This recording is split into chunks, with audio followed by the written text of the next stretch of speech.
মন গড়া ধর্ম করলে কাজ হবে না। তিনটা স্তর থাকবে অন্তত প্রতিটা।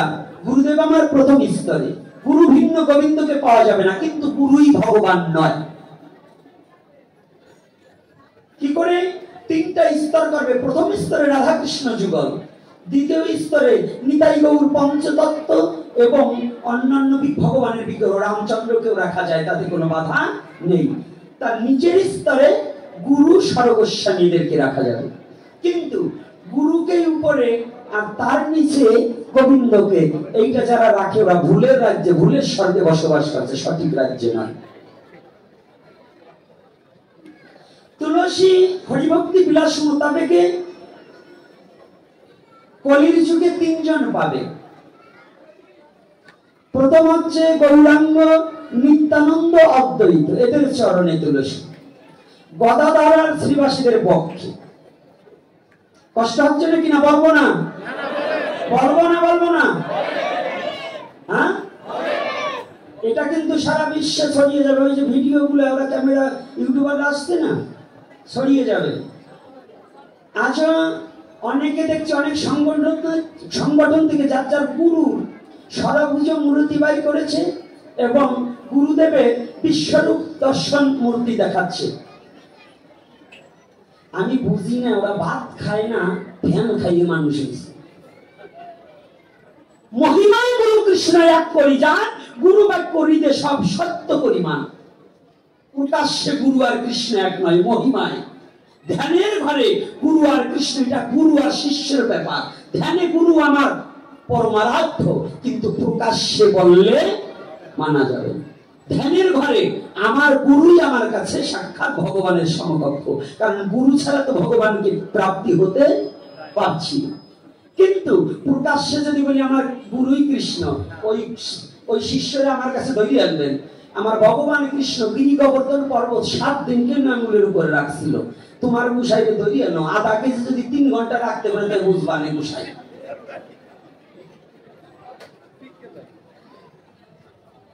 এই যারা সাক্ষাৎ কৃষ্ণ আর গুরু এক কয় মুখ মুখে যে আমার গুরুই কৃষ্ণ, ওইগুলো হইল ওই চৈতে গুসাই মৈতে শিষ্য। এজন্য প্রকাশ্যে কখনো গুরুকে সাক্ষাৎ কৃষ্ণ বলা যাবে না। ধ্যাননেত্রে গুরু গৌরাঙ্গ দ্বিভুজং করুণা কান্তি স্থানান কল্প পাদজ গলা, এটা ধ্যানের ব্যাপার, প্রকাশ্যে নয়।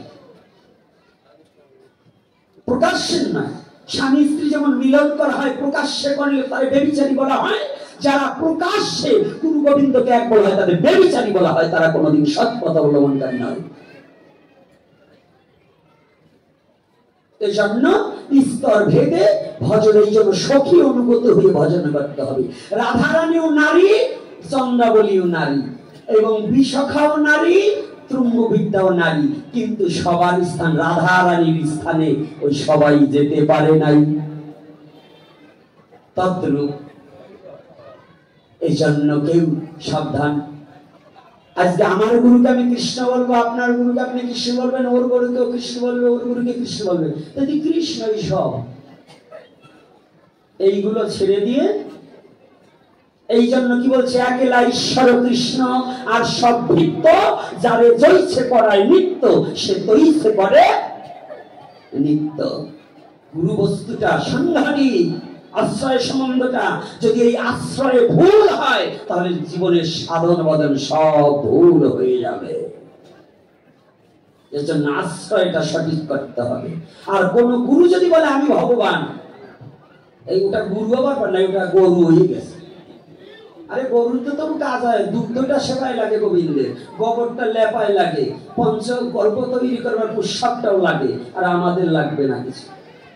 এজন্য গুরু গোবিন্দ একটা জিনিস জানবেন, এই যে জগৎগুরু পরিব্রাজক, এনার যে যোগ্যতা ছিল আমার মতো পশুর সেই যোগ্যতা নেই। কেন নেই? উনি ভগবানের প্রেরিত পুরুষ। শ্রীমৎ দুর্গা প্রসন্ন পরমহংসদেব এনার একটা ছোট একটা চটি বই আমাকে একজন গিফট করেছিলেন। আর আমি ওনাকে আজ থেকে নয়, আমি শ্রীগুরু একবার বরিশালে এসেছিলাম অনেকদিন আগে, তখন এই গোসাইগিরি টিভি করি না। আমি এই ধু দেওয়া ব্যবসা শিখি না।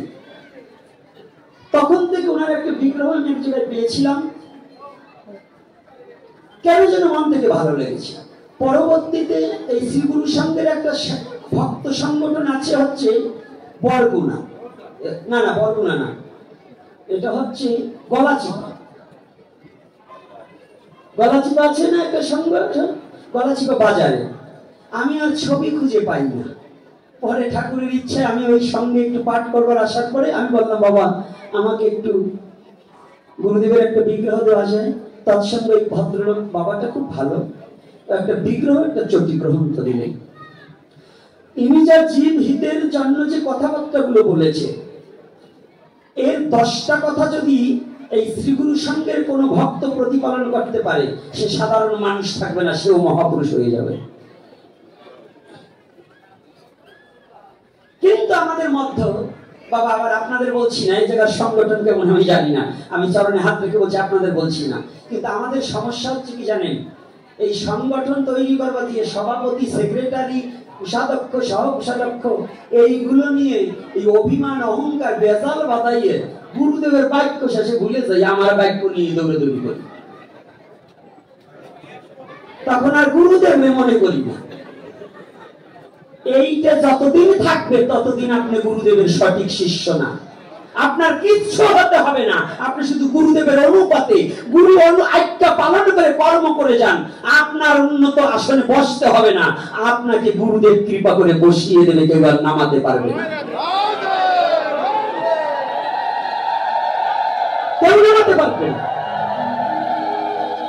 আর যদি আপনি তার বাক্য ছাড়া নিজে হাম বড় লোক হতে চান, তাহলে গুরুদেব কৃপা করে আপনাকে এমন সুবাদি দেবে, এমন কলঙ্ক লাগিয়ে দেবে, এই কলঙ্ক আপনার মৃত্যু পর্যন্ত আর উঠবে না।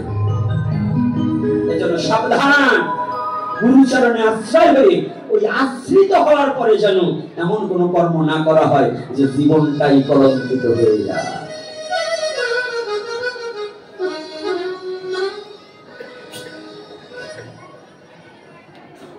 তাহলে আমাদের কি আছে? এই যে কথাটা মায়েরা,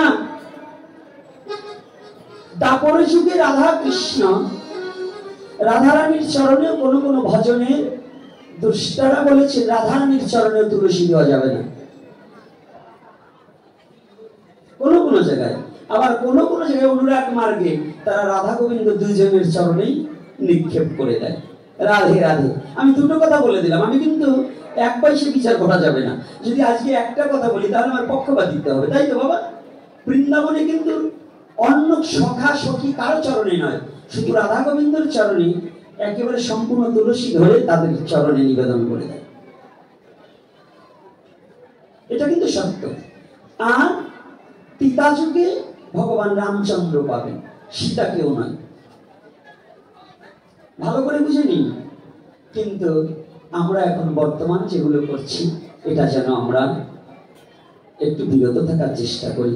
আর গুরু, যার যার গুরু তার কাছে শ্রেষ্ঠত্ব প্রচার করতে হবে এবং গুরুকে শ্রদ্ধা, প্রেম, ভক্তি নিবেদন করতে হবে। তবে গুরুর মধ্যে একটু ক্লাসিক্যাল ভিশন আছে। এই গুরু সম্বন্ধে দুটো কথা বলবো। সাধু বাবা কি বলেন, কি মায়েরা কি বলেন? একটু না বললে তো মনের ভুল যাবে না, যাবে? আমাদের 5 প্রকারের দীক্ষার ব্যবস্থা আছে। সনাতন ধর্মে 5 মন্ত্রে দীক্ষা হয়। শাস্ত্রীয় সিদ্ধান্ত 5টা মন্ত্র জানা আছে তো? সৌর, শাক্ত, শৈব, গানপত্য আর বিষ্ণু মন্ত্র, মানে কৃষ্ণ মন্ত্র। কয় প্রকার হলো? 5 প্রকার হলো না? তাই আদি অন্তেতে কিন্তু শৈব ভক্তই বেশি দেখা যায়। সারা পৃথিবীতে কোন ভক্ত বেশি ছিল? শৈব।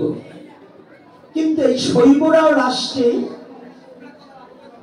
শৈব মন্ত্রে দীক্ষিত হওয়ার পরেও পুনর্বার কৃষ্ণ তন্ত্রে আবার সংস্কার হয়েছে, বহু দেখা যায়।